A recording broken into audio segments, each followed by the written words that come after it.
Hi, everyone. Welcome to episode 56 of This Valorant Life. Thanks for joining us today. We're doing a little something different.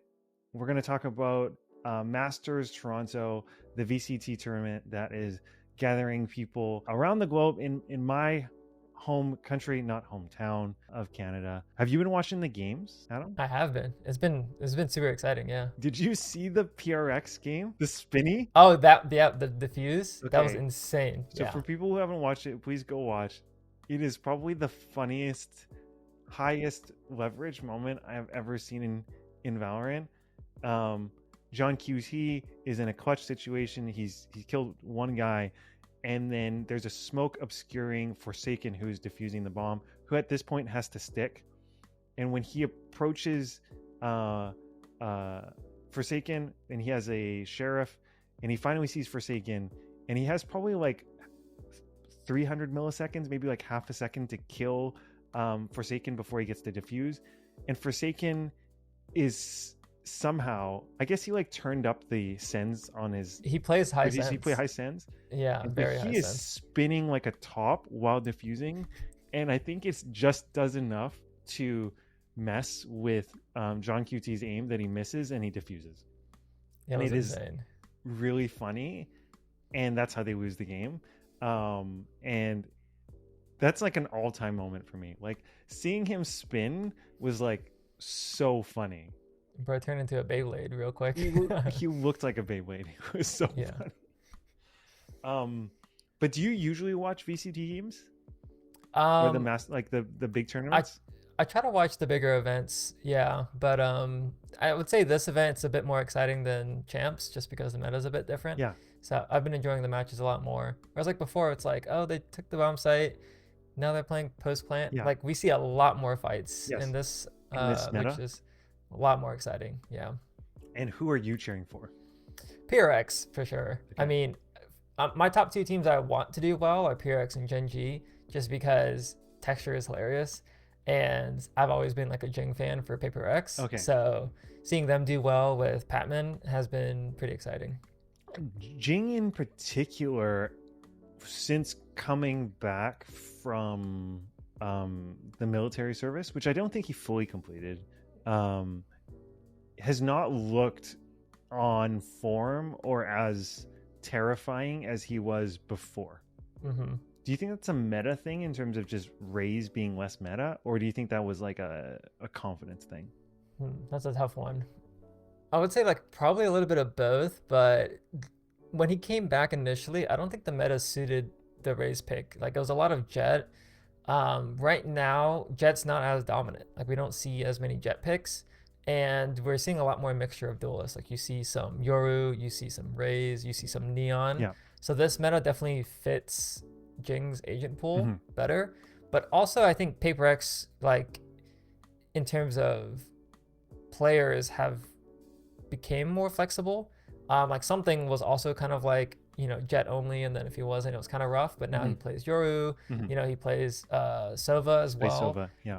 And Forsaken's like the GOAT on everything, so they have him on smokes. But I guess like for me, I feel like Jing was always good. When he came back too, it was just the meta just didn't favor him. And PRX as a roster was trying to figure out the role situation. Do you think the role situation is, these players are all great players, and so given enough time they can pick up agents?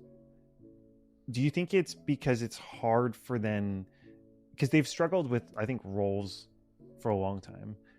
Is it hard for players to switch mindsets between different roles? Do you think that's like the major issue, or do you think it is agent mastery? Some players are very good at being flexible because I think they're just like very smart at the game. So like who Zechen, comes for to example.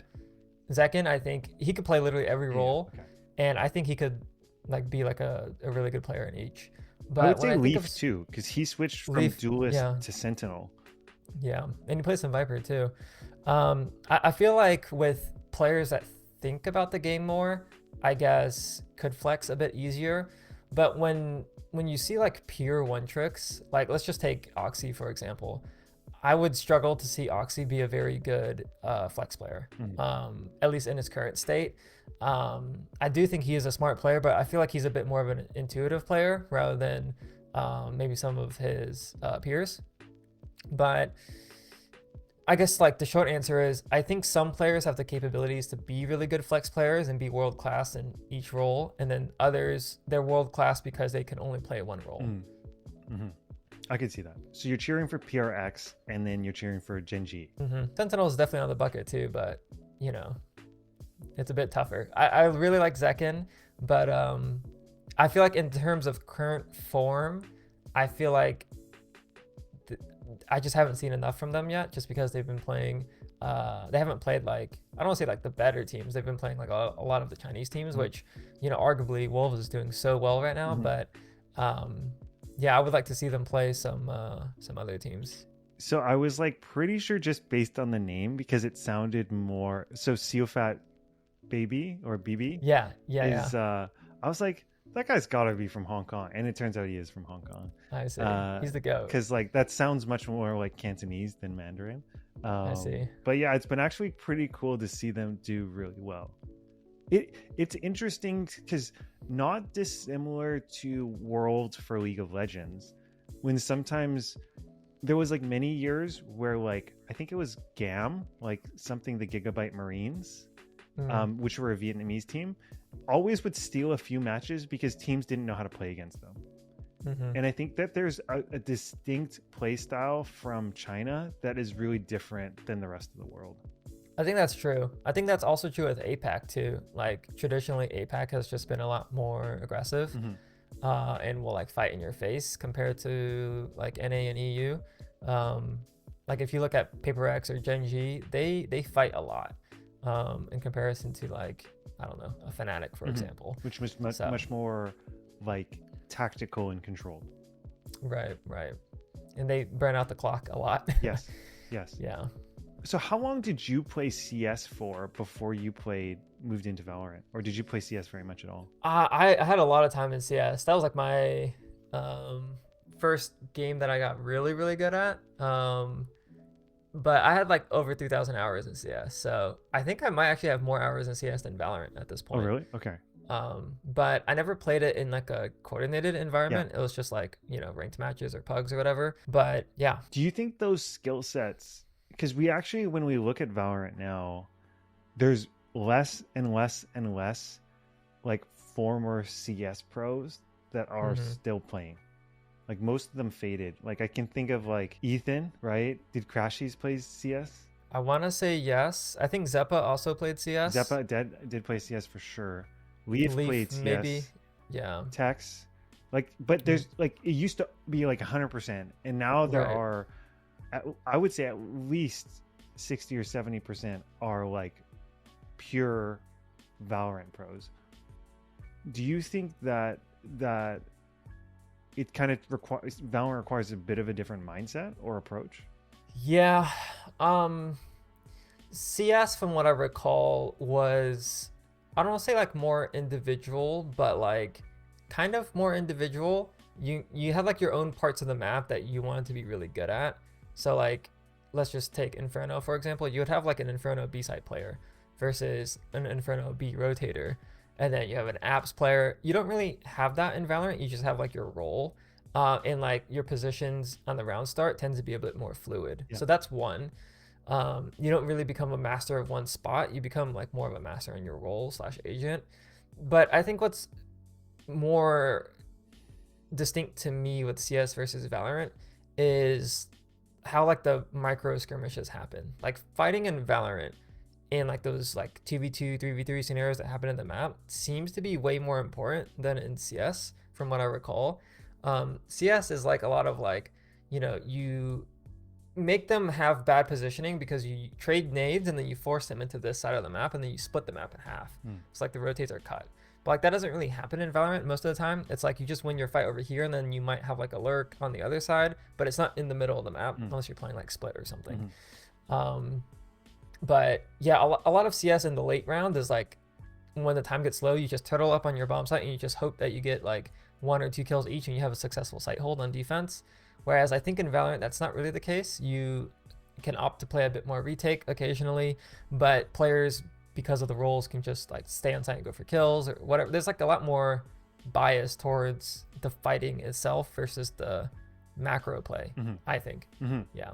It's, I guess, going back to the Masters Toronto tournament, what's been interesting in this tournament is that all of the number one seeds from the regions lost their first matches. Yeah. When you were playing, like, how important was momentum and like the vibes of the team in terms of like tournament play? I mean, I would say it's like the most important thing. If you're comfortable and you're playing well and you're shooting well, you're gonna do well. Like Valorant is very form based. It's not really like strategy based. Like for example, in CS, you can get hard anti-stratted.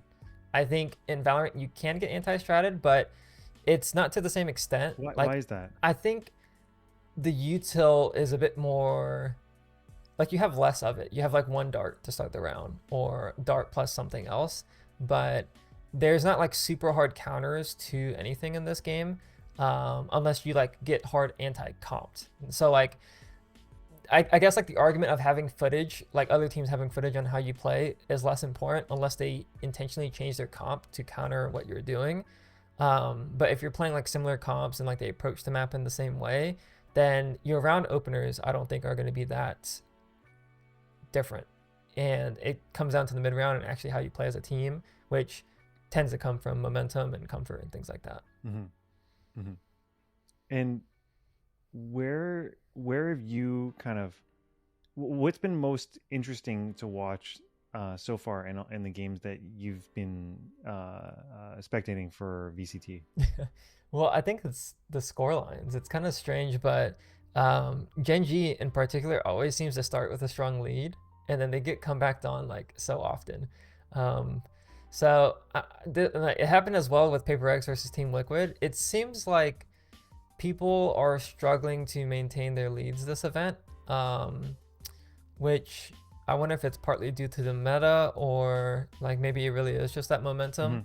I know like ult chaining is a big thing in Valorant, and right now if you're playing double Duelist, you have like the Raze and the Yoru. Those are very good ults to like influence the round. So, and then, you know, some maps you're playing Viper as well. So it could definitely get out of control. But yeah, in short, I think one of the more interesting things for me is just how the scoreline of a game could just flip like so quickly. And how do you feel like the meta has changed with less Teo or no Teo effectively?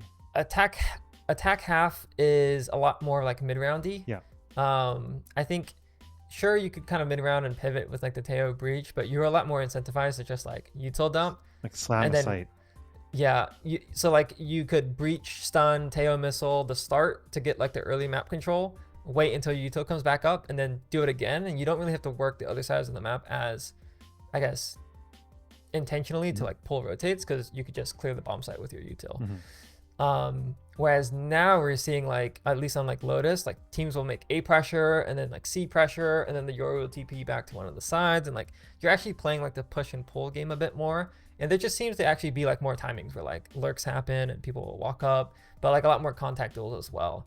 And on split, I think we're seeing that where like people are just walking out A to take fights, or walking up mid to take fights, walking out B to take fights. And that doesn't, like, contacting space as an attacker didn't really happen that often as Breach Teho, because you would just util dump it. So yeah. One interesting thing is, like you kind of mentioned it just previously, was around the diversity in terms of duelists.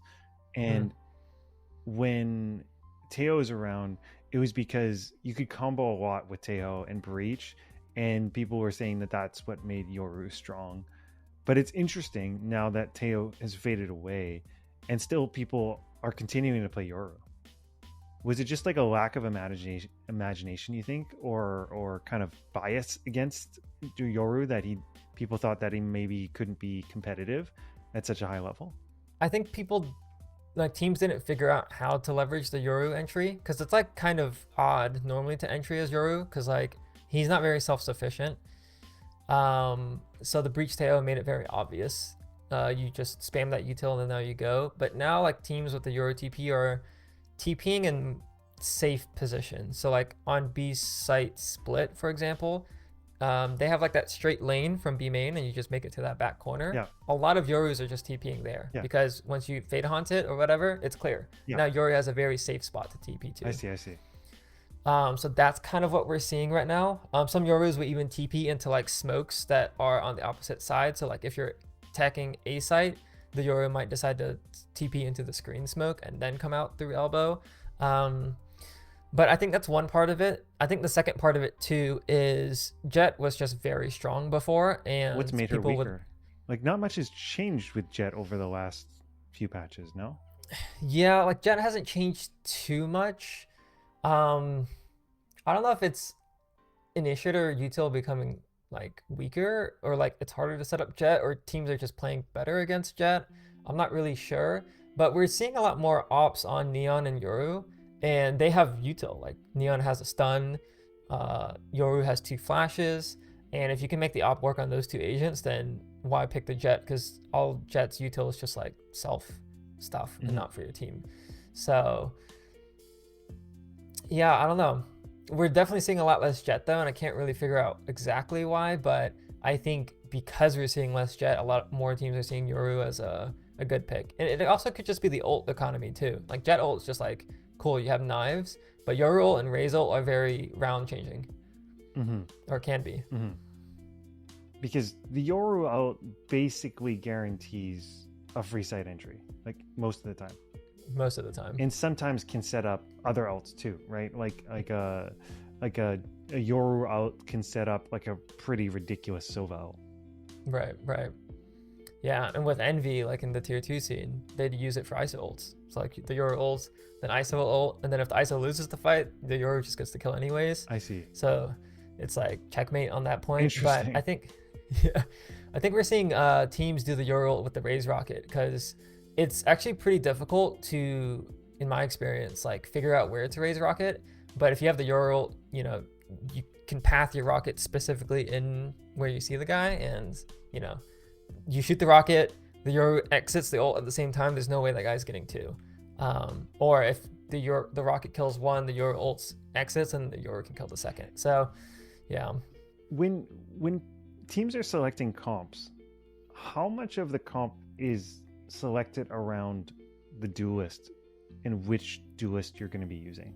Like because actually I don't know the answer to this. If you have like, some people are playing, I think, Neon on Lotus, and then some people play Yoru on Lotus, and so some people play Raze, or Raze, or both. Yeah. And so how does that affect the team comp? Does that drive the rest of the team comp, or is it that those are fairly interchangeable, you think?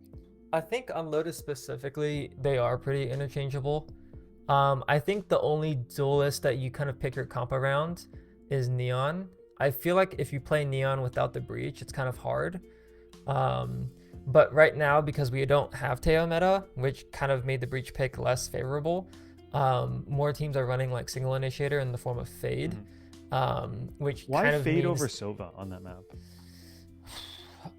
The Prowlers to clear elbow are pretty good. We did see Sova picked pretty frequently as well, like against Genji.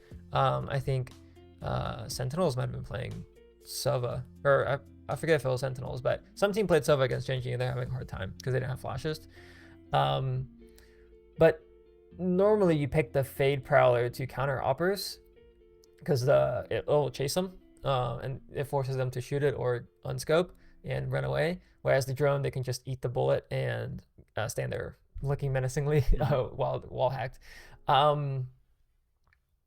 But because Fade is like okay with being solo initiator, you can kind of get away with playing any duelist with the Prowler util or the Fade util because it's pretty straightforward. Like if you play the Raze, you can combo Seize Nade, you can combo Prowler plus Boombot so they have more util to shoot. You can Prowler plus Satchel Peek, you can Nade plus Haunt. Like there's a lot of combos. Fade ult plus Raze Rocket, they can't really figure out where you're going for. Like there's a lot you can do with that. That's a very obvious combo. But with Fade Prowler plus Neon, like the Fade Prowler goes and then you Neon slide, you're good to go. Or like Fade Prowler and then now you can time your stun off of that. It's pretty good. With the Yoru, you Fade Prowler and then you Yoru flash. So like, I guess with Fade specifically with these three duelists, you can kind of treat your duelist as like a pseudo initiator and then you just like follow up the util with the Fade. Whereas if you were playing Breach, it would be Fade Prowler plus Breach Util, and the Neon would run it down. Yeah. And they would look for like 2 kills rather than the 1. But I guess right now, I don't really see the comps being favored to the comps being picked around the Duelist pick. I think it's more so being picked around like roles. Like if we want to play double Duelist, you play double Duelist. If you want to play double Smokes and the Senti, you play double Smokes and a Senti. And like you can kind of get away with single Duelist, single Initiator, and everything else is kind of based on the players, I think. So when you were talking before about like when you just get anti-comped in terms of that anti-stratted, like what does that actually look like? What would be an example of that? We saw this against the Fnatic, I think, on Haven. If you're playing double Duelist on Haven, they play the ISO Yoru. Yeah. That comp struggles a lot against delay because you don't have great form of entry.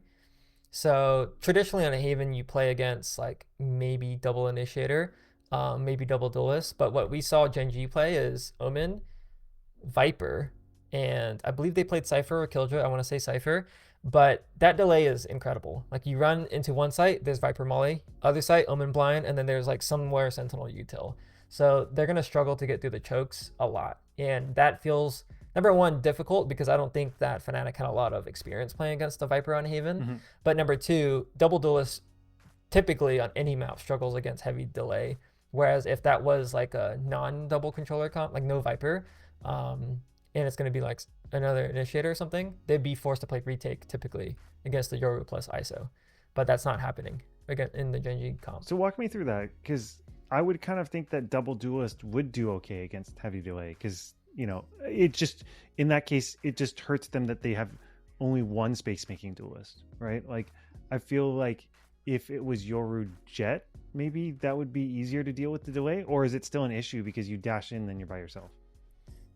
I think part of it is the executes. Like, yeah, if you had double entry Duelist, it might fix the execute portion, but defaulting against double smokes is very difficult. Oh, because you're still gonna run out of time before you can run through those smokes. And yeah, and Duelists don't have recharging util, right? So if you're defaulting against double smokes, like you might use util in the first wave of the round, bait out the smokes, bait out util, but then their smokes just come back up, and then what are you gonna do to get through it again? So the way to counter double smokes typically is to also play double smokes. So like you just trade smokes, or you play double Initiator so that you can burst into the site.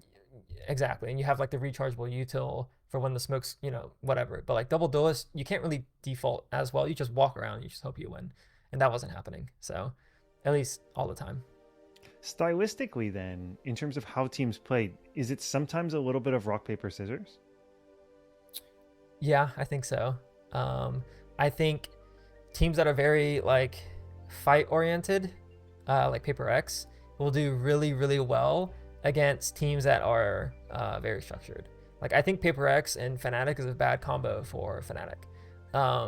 And I would say that specifically because Fnatic really enjoys playing the macro game on attack, like burning down the time and all that stuff, which normally would favor them versus Paper X, but currently with the meta now, you have a lot of options to fight, and I think that kind of just makes Fnatic play timid.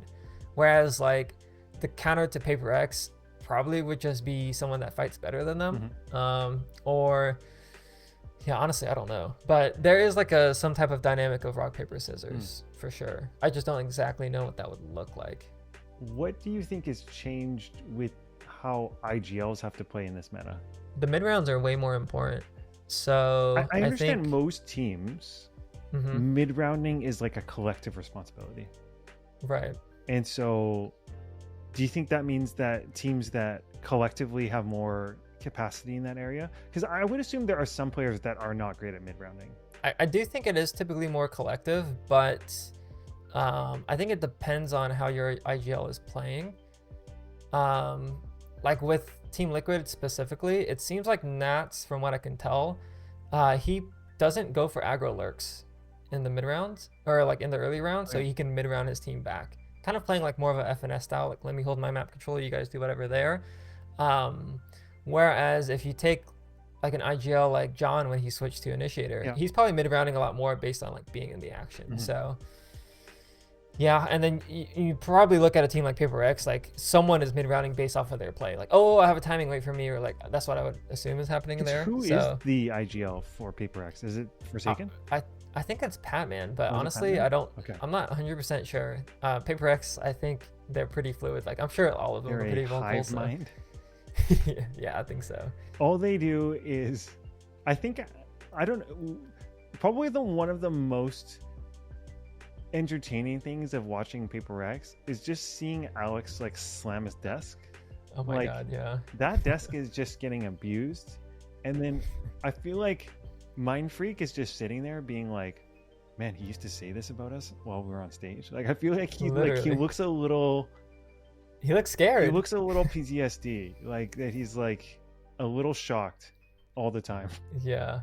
I love seeing the camera because like Mind Freak is just like, he's like leaning back but like zoned into the monitor, like not saying anything.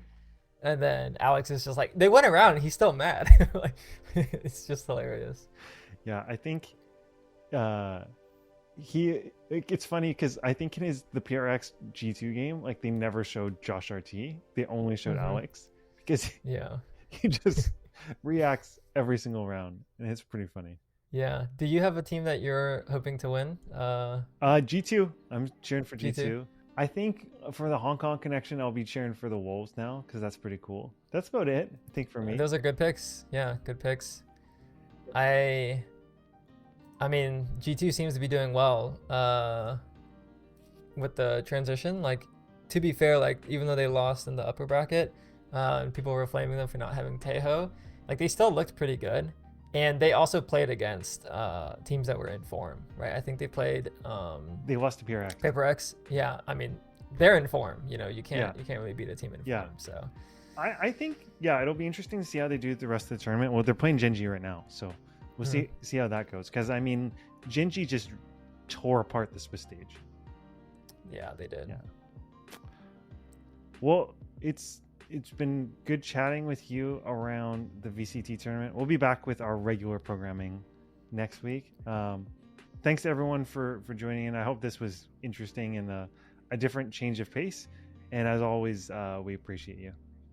Right, real quick, we need to make a prediction for who wins the finals. Who's going to win? Okay. Yeah. You first. Okay, I am going to say Paper X. Oh, but you got to make a prediction for the... who's playing? Paper X Gen G finals. Paper X is gonna win. I'm not sure the scoreline. I gotta go look. Who's on the other side of the bracket? Let's go see. The lowers bracket is crazy right now. Gen G, G2, Sentinels, Fnatic. So I think I'm gonna go for Wolves G2 in the grand final. Ooh, that's spice. That's a hot take. I feel like. And I think G2 will win. Okay. So you have G2 winning, I have Paper X winning. That would be their if either of those teams win, that would be their first international. So that's true. That's true. All right. Thanks everyone for joining us. Hope you have a great day. See you guys.